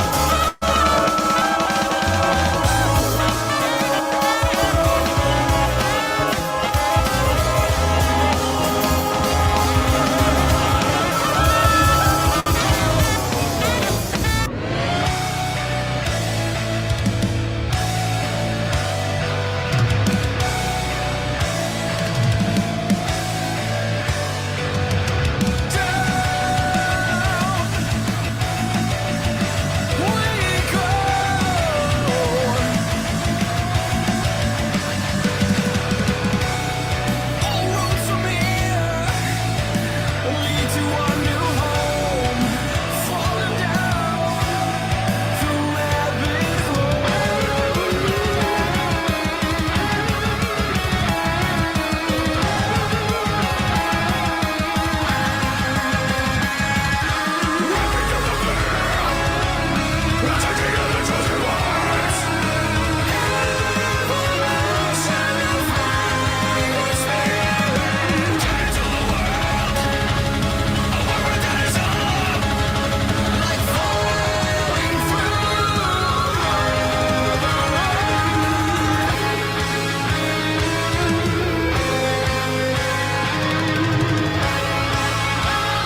no TVs were hurt in the filming of that video. That was all special effects. That wasn't real. And definitely no rabbits were eaten for dinner. Unless they were at Remy's, then she was cooking them up. Okay, I'm sorry. The Mountain Dew's gone to my head. All right, if you're just tuning in now, this is the Stereo Joe Show. I'm really excited because this is going to be our guest panel for the evening. First, I would like to welcome back to the show the one and the only, the wonderful lady that she is, the lady of the night, Miss Remy Gale. Hi. What's up? What's up, lady? in You're red? making fun of me tonight. It's the Pick on Remy show. No. It's not the Stereo Joe show anymore. No. It's make fun of Jimmy night. I'm messing with you. And next we have Nick the Viking. He is from, I think he's from, This is what she said. where did you come from, Nick? Norway? I come from the land down under. Of the ice and snow? Well, dude, we got one final guest. This person plays guitar with their dingle dangle. They are amazing. No, shit. I didn't mean that, Matt. I'm sorry. What an intro. I wish I had that introduction. Guys, please welcome the Dingle Dangler, also known as Dirk Diggler, also known as Matt Wilson, the incredible guitarist, singer-songwriter. You can find all of his work on SoundCloud under Nightcatcher. Please welcome Matt to the show. Hey, how's it going? Hey, Matt. Hey, Matt. Good to see you, man. You too. Dude, should I do the demonstration of the Dingler Dangler, or did you want to get on that? Your impression sometimes is better than the real thing. You can't disappoint the fans. Guys, stick around because the Dingler Dangler will be coming out in about 15 minutes. Can't wait for that Stereo one. Joe after hours. No, we're bringing it to the main stage tonight. We got to get viewers. We got to get viewers over there. No, well, listen. What the hell are we talking about tonight? A bunch of bullshit. We're talking Guys, about all the good stuff. No, I brought Matt on because tonight we were talking about some really important stuff. Matt knows about this stuff. So I figured who else but then the guy that knows about the stuff, the guy that wrote the stuff, Matt Wilson. Welcome to the show. Matt, real quick, just tell people what you do. Well, musically. You sing, you play guitar, you write a bunch of songs, lots of sex. What else? No, I actually started, for those who don't know, I started playing guitar in high school with James. He started first, and I saw him play, and I thought I could do that. And I wanted to do it better than him, sacred competition. So we basically, learned how to play alongside each other, and then played on and off in different bands, and then picked up the bass a little bit casually. I can record keyboard parts on an album, but I can't play anything live. And I sing, I try. So And you harmonize like a madman. I do enjoy doing that a lot. So I have a lot of practice. Yeah, no, you got a beautiful voice. I was always loved it. Matt would sing for us. He wouldn't let me buy the microphone. I don't blame him. Look what happened once I did. This stuff happened. So yeah, he knew better. He tried to save the world back then, but Well, I've told you this. Your vocals on your last EP are incredible, man. Good work. auto-tune, baby. Auto-tune. Whatever it takes. Even before Secrets of the industry. Even before editing, you sounded nice on it, man. Yeah, you always sound good, Jimmy. You're too hard on yourself. Yeah, I am so proud of Hope you do myself. best, right? You should be. Really? You said, Thank you know what? I'm just gonna, sing myself. Forget trying to find singers that are reliable. Just do it myself. Worked out Those perfectly. singers. It all started with my best friend Matt. I learned then. I was like, these damn singers. Matt, I didn't tell you. Matt, oh my God, I've been meaning to tell you this. I'm sorry, everybody. This is side personal shit. But Matt, you're never going to guess who's playing drums for me on October 14th. You're never going to guess. All right, I'll give you a hint. Fox in the Box.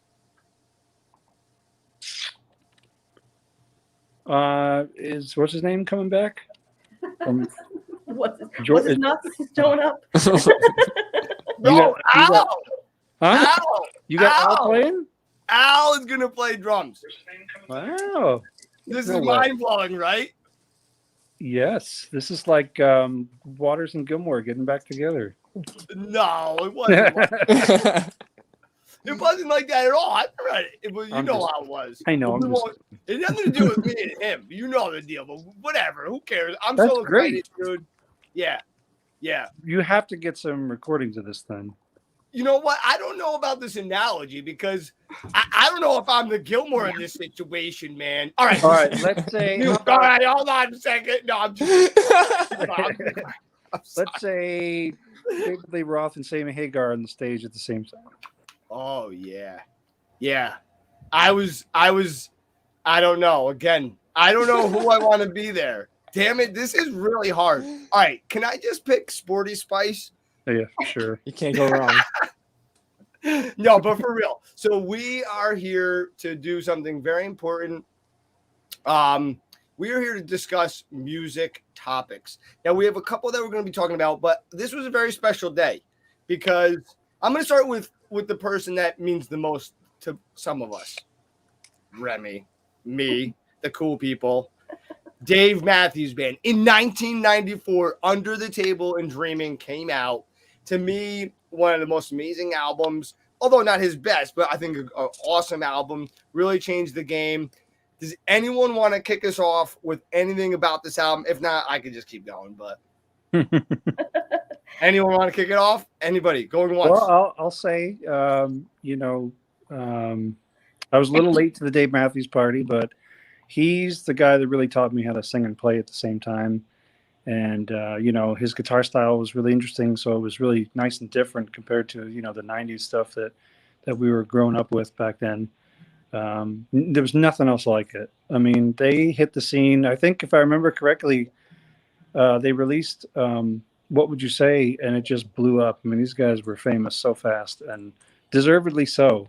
And I know they get a lot of flack for, their scene and their whole style. But I mean, you have to admit, even if you're a hater, that there was nothing like them at the time. They had the perfect combination of pop and jazz and interesting musicians in the band. And the songs were catchy. They were fun. Dave had Tim like double all his guitar parts on the album, so it sounded really full. But man, those lines, like a new guitar player, we started playing in 94. So like 95, 96, I mean, trying to play like What Would You Say? And, that always gives away my age, damn it. Listen, he meant 04, all right? Anyone listening out? 2014. I've only been playing 4 years. Yeah, look at you now. No, but ditto to everything he said, honestly. Tim Reynolds does the greatest thing, and Steve Lillywhite produced the first bunch of albums. A genius, just because I think the hardest thing about Dave Matthews Band was figuring out where to put all the instrumentation. I remember somebody said once about Crash, actually, but some reviewer didn't like it, and they said something along the lines of like, "Oh, this is just a cacophony of noise," and congrats to Steve Lillywhite for, trying to like make sense of the madness. And I didn't agree with it at all, but you know what I actually like about it in retrospect is that 90s reverb. It's all over the album, but it actually suits it perfectly. That album, Crash. I mean, we're talking about Under the Table, but Crash is a masterpiece to me. Mm-hmm. What Under the Table and Dreaming is essentially like a greatest hits. I mean, there's a lot of great songs off that album. Like you were saying, What Would You Say? I mean, every song on it. What Would You Say? Yeah, Jimmy Thing's on there. Typical Situation, I think, is on there. Warehouse, Ants Marching, Tripping Billies. No, Tripping Billies is Crash. Yeah, that's a great song too. But sorry, what? No, you go, Rem.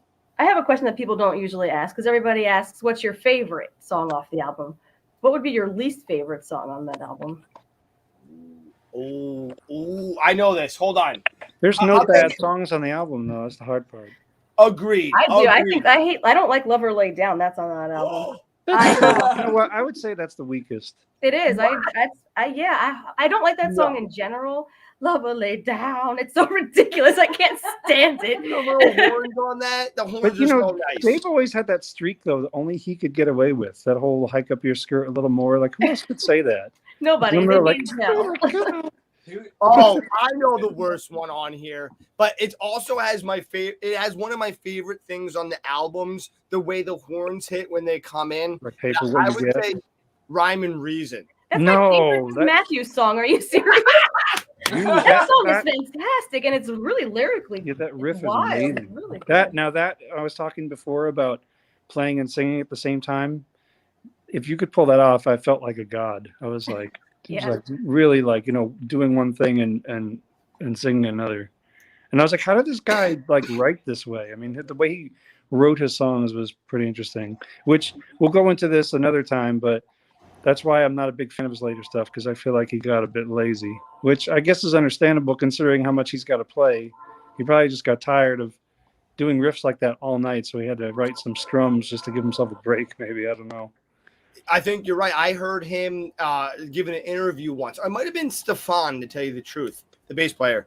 And well, you guys know, but for the people that aren't big losers like us, like Nick, no. But they were saying that Dave, Stefan, and Carter picked the set list because they play the most on all the songs. Mhm. So they're the ones that are kind of like, oh, I can't do that one tonight or whatever it is. So I thought that was interesting.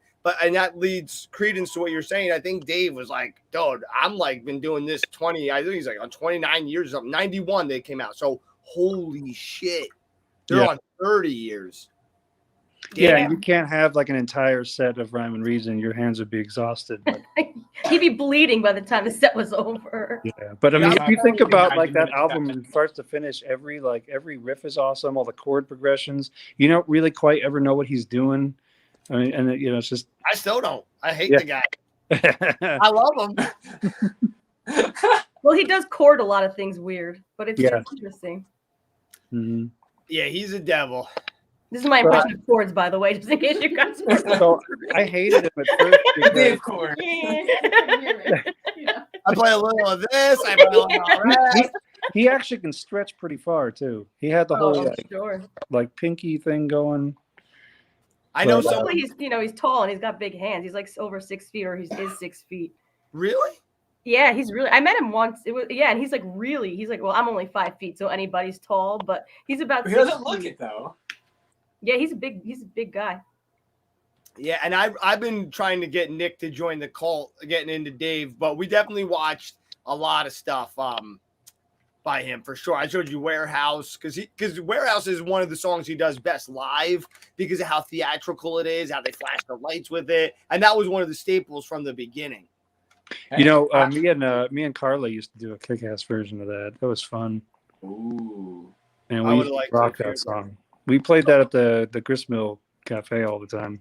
The Gristmill was such a great place. Rem, did you ever play there? Gristmill No, I don't know Cafe in like about it. Andover. I've never heard of it. It's not. I don't think it's around anymore, is it? I'm not sure actually.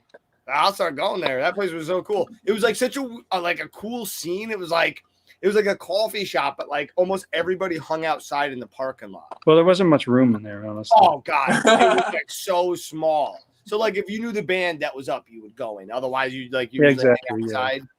But it was always packed inside because it's that small. But it was really cool scene to tell you the truth. But What town? Andover. It was like Andover, the border of Byram. It was kind of it was up. What was that road, Jim? 206? No. Yeah. 206. And it was a literal grist mill at one point. Yeah. That's what was cool about it too. Yeah. But anyway, but back to the album. We used to play Dave songs there. We played Ants Marching.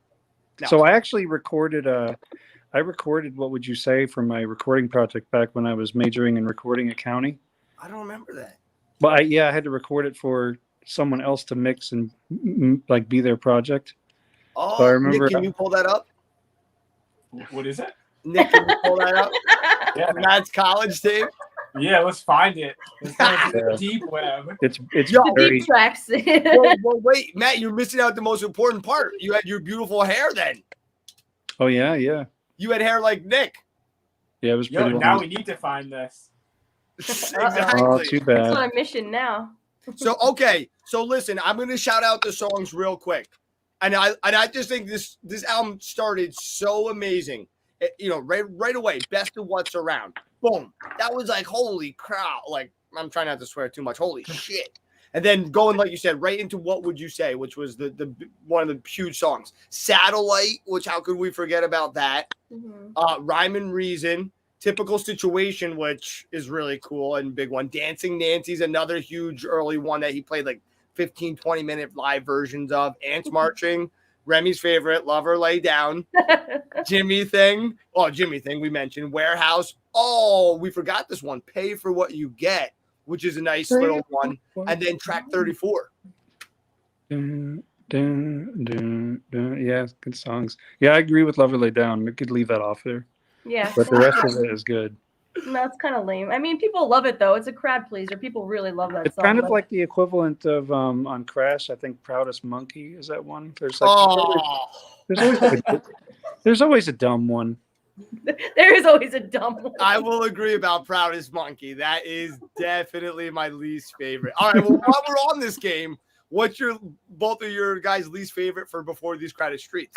Oh god, I have to look up the track list. Hold on. You know what? Honestly, like I'll get it. That's hard.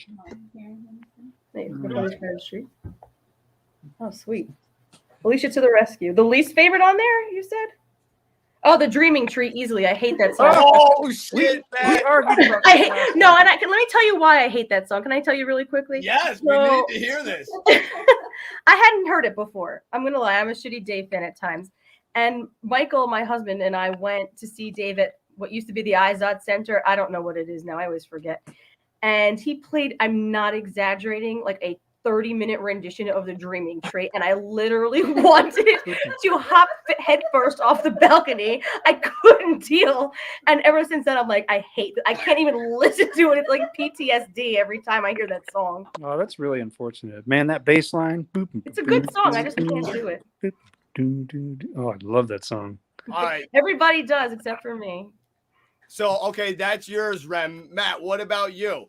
You said least favorite? Yeah. See, the whole album is great. So if I it's agree. more like a weakest song, if I had to pick one, it would probably be Spoon.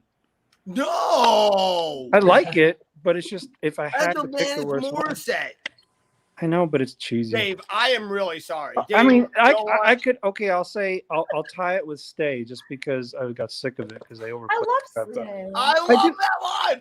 A disclaimer: I love them all too, but if you had to pick one, If I had to pick one, I would pick The Last Stop. What? I love The Last Stop. The last stop is so good. I love how you're all just like, what? I know, Nick. I feel Nick likes No. Nick likes Samurai Cop, right? Don't you like Yeah, Samurai I Cop? love that song. Hell yeah. Yeah. I pay attention to what my Look at friends like. That's my favorite Dave song.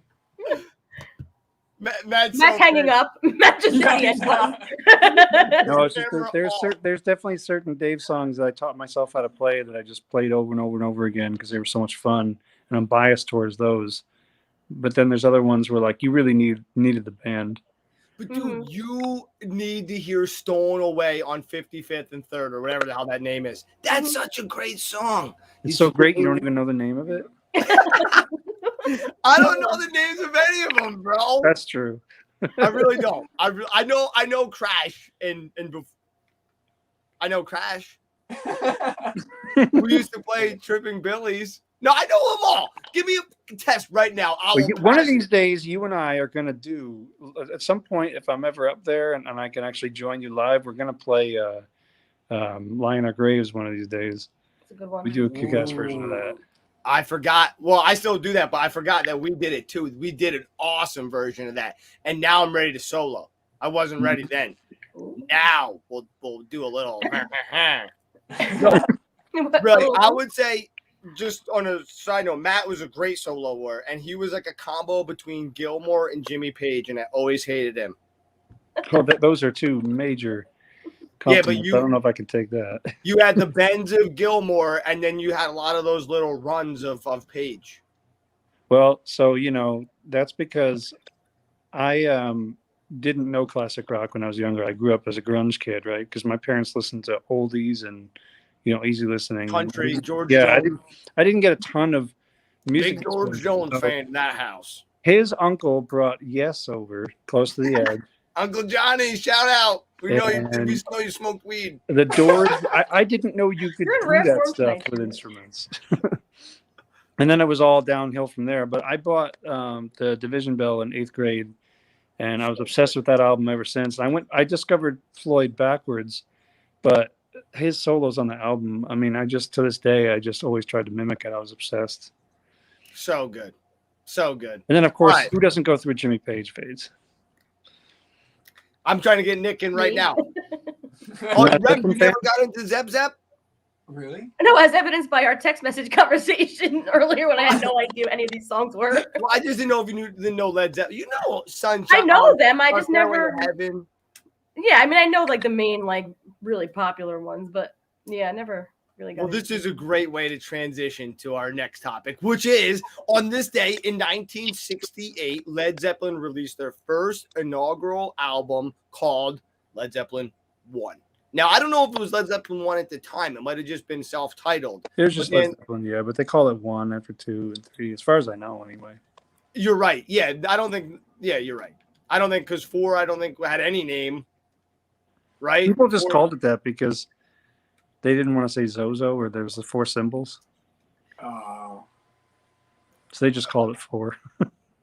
So, all right. So let's get into this album. I'm going to kick this one off. This album, to me, is almost like a greatest hits. It's not my favorite album by them, but it's definitely one of their best, undoubtedly. But I love Zeppelin 2 and Houses of the Holy Best. But Led Zeppelin 1, they came out swinging with their things, if you know what I mean. And they knocked over a lot of stuff. What did you call that word before? Dingle dongle? What? Yeah, they ripped Dingle out their dongle. dingle Yeah. dongle and sprayed the audience. It was bad. But anyway, I know. I my mouth was open. I was like, oh, this is horrible. Oh God. I'm just kidding. Zeppelin, we love you. No, really. But anyway, I know. Close your mouth at concerts. Just want to put that out there to everybody. Especially if you're on the Tip floor. of the day, Jimmy's tip of the day. Make sure you close your mouth at concerts. Always cover the tip. That's the other one. All right. All right. I'm sorry. We're making this extra funny for Alicia over there. Anyway. Yes, who's dying next to me? I know. I'm going to have to cut out all that. I'm sorry, Jimmy Page. Well, actually, he might be into it. But anyway. So anyway, Led Zeppelin 1, Communication Breakdown, Dazed and Confused. I mean, they came out swinging with some of the biggest songs they had. I mean, honestly, I don't know. And then they pretty much recorded that whole thing live, minimal overdubs, which differs from a lot of their later work, especially because in 68, they had just come out with 4 tracks in 67. So it was a little bit old school technology back then. They did a lot of more live recording for the most part. But anyway, so they did that with minimal overdubs. Think about all those vocals on those songs. I know they were younger, so it was easier for Plant to hit those notes. Plant was like 19 years old. That's crazy. That is crazy. I mean, Yeah, he's a baby. And what was cool about that album too is they went into the studio with the name The Yardbirds. Jimmy Page actually had been in the Yardbirds, so they started recording under that name. And then they eventually, one of the critics heard their earlier stuff and said they were going to sync like a Led Zeppelin. And that's how they got their name. Oh. I remember Jimmy Page on an interview once where he said something about the Yardbirds was, I guess, something that didn't work out. And he goes, I had all these ideas in my head and I needed to get a band together. So fortunately I did. he just went and just scouted people out and said, I want that guy. I want that guy. And I mean, it's amazing when you think about certain people that were historically meant to come together. And when you hear that album, you just hear the potential. I mean, there was people would pretty much say that they invented heavy metal, right? Yeah, well, them and Sabbath, you could make the argument that people do. Well, I was reading. Can I just interject? Yeah, please. Since I didn't know much about them, I went and did homework about it. And I was reading that there's a whole trifecta they're saying between them, Sabbath, and Deep Purple, which I didn't know. Yes. It was really interesting to read. I was like, oh, that's really cool. I didn't know that. Yeah, because they were pioneering the sounds. There was they had just come out with Overdrive, and the original Overdrive was just turning your amp up all the way and making it buzz that way. Mhm. And then they just started coming out with these cool pedals. It was they were just really pioneering the sound back in the day. Yeah, it was really cool. Well, Do you know that it was the first album to be released in stereo only? Really? I did not know that. Yeah, I forgot about that. Yo, that's With awesome. they panned the Whole Lot of Love middle part, with the sounds going back and forth, and then the whole yeah, that was a big deal to have that panning in your stereo, your earphones back then. Yeah, And that then, was and then good. the what do you call it? The bow on the strings and Dazed and Confused. Nobody'd done anything like that before. Oh wow. Yeah, that became his trademark. Using the ball. And fun fact about that song, Dazed and Confused, it's in 3 different time signatures. So screw you when you're trying to learn to play that song. Yeah, I'd quit. That would be a quick quitter for me. Oh yeah. And the whole band's got to do it at once. I'm sorry, Nick, what were you gonna say? No, taking all that into account, the way that they recorded these songs and featured these different things, for this to be their first album, that's really impressive for a band to come out that strong. Yeah. Yeah, and they were some of the best. They were like all amazing players, to be honest with you. And I think the most underappreciated guy was John Paul Jones, who played the bass. And but he wrote all the string and all the arrangements on the different albums. Now I don't think they had any strings on the first album though. That came out. He wrote some of the riffs, believe it or not. I don't remember which. Oh really? One. He actually did write some of that stuff. Like I think I don't know exactly which ones. Like but ones that you thought Jimmy Page came up with, but you'd come to find out. But it wasn't him. Yeah, he was like the George Harrison of the band for sure. Wow. Yeah, but George Harrison, he has some of their biggest songs. How crazy is that from the Beatles? But that's true. But so I'll go over the track real quick on this. We had Good Times, Bad Times, the opening track. Then it goes to Baby, I'm Gonna Leave You, which is one of their best songs, to be honest with you. You Shook Me, Dazed and Confused, Your Time Is Gonna Come, which is a good one. Black Mountain Side, Communication Breakdown, I Can't Quit You, Baby, How Many More Times? So I say the greatest hits, but there's probably like 4 or 5 big hits. But when you have 9 songs and you put out like 4 or 5 of your greatest hits, it's pretty damn good. What do you think about the 2 unreleased tracks that they ended up releasing years later? Shit, I didn't even know. It was Baby Come Home and Sugar Mama. They came out in like 2015. I never heard the last one, Sugar Mama. We got to play that. I wonder if there's a live version we can find. Oh yeah. Those bastards. I know. They're always trying to ruin us with the copyright infringement. It's the worst. But no, this was exciting. So, all right, anyone any final thoughts on that? I do actually. Sorry. So I listened to Dazed and Confused, and I scanned the rest of them, but I really listened to Dazed and Confused all the way.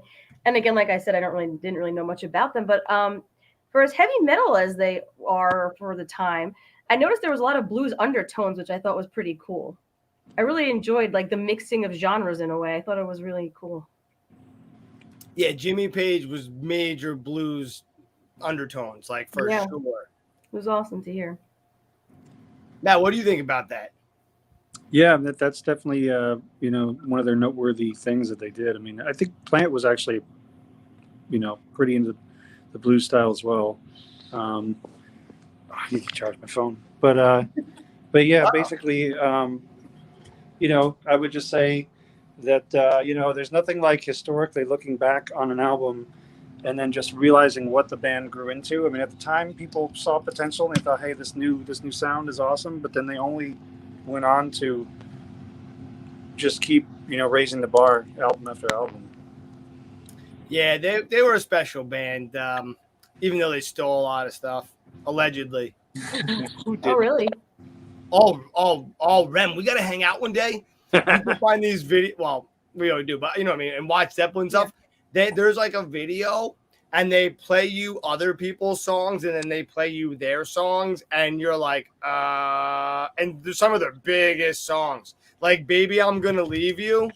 There's an opera singer that sings it, and she's like, "Baby," and it's the same way.